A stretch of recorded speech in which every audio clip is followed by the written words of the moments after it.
Hi all, it's Friday. There was an election yesterday in the UK, and a lot of people seem to be confused about what the UK political system even is, so I'm gonna try to explain that as best I can in less than 4 minutes. I am sorry this will not be a perfect explanation, but hopefully you'll learn something.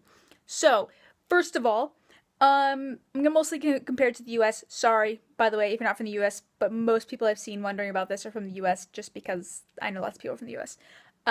Anyway, in the UK, the government is the legislative branch, which is Parliament, and then there's the courts, which is the judiciary. Parliament makes laws, and they also set policy for how it's enforced and run, kind of like the executive branch and the legislative branch together in the UK. They're kind of one, or in the US, and they're kind of one in the UK.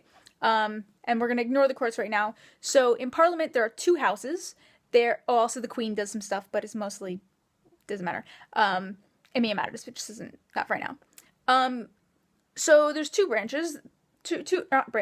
houses in Parliament. There's the House of Lords, which is kind of like the Senate, but it is not elected.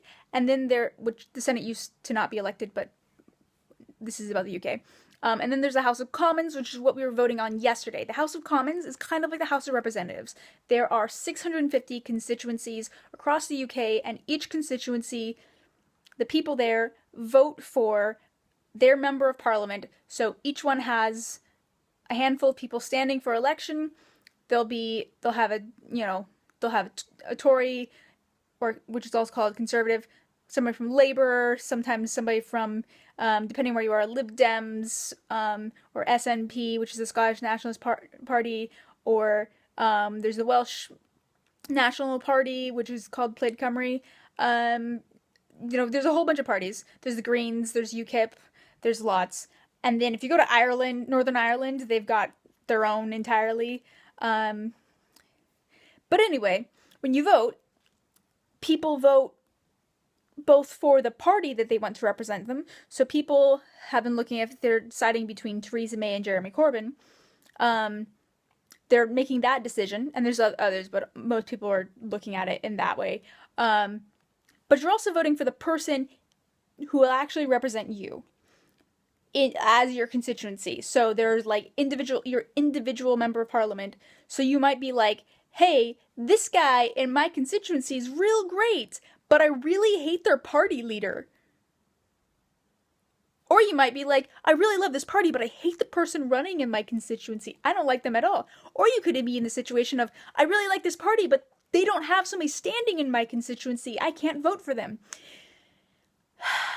It's complicated.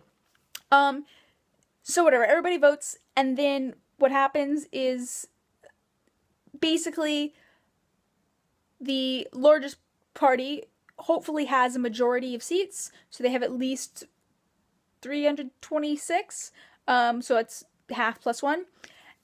And if so, then they get to form the majority government, and that was Theresa May's plan, and that didn't happen.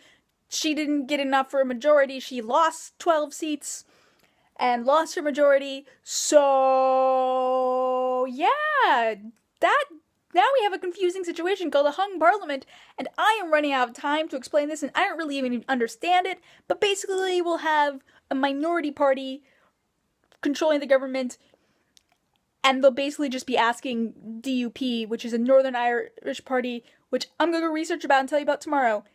4 minutes. Okay, bye!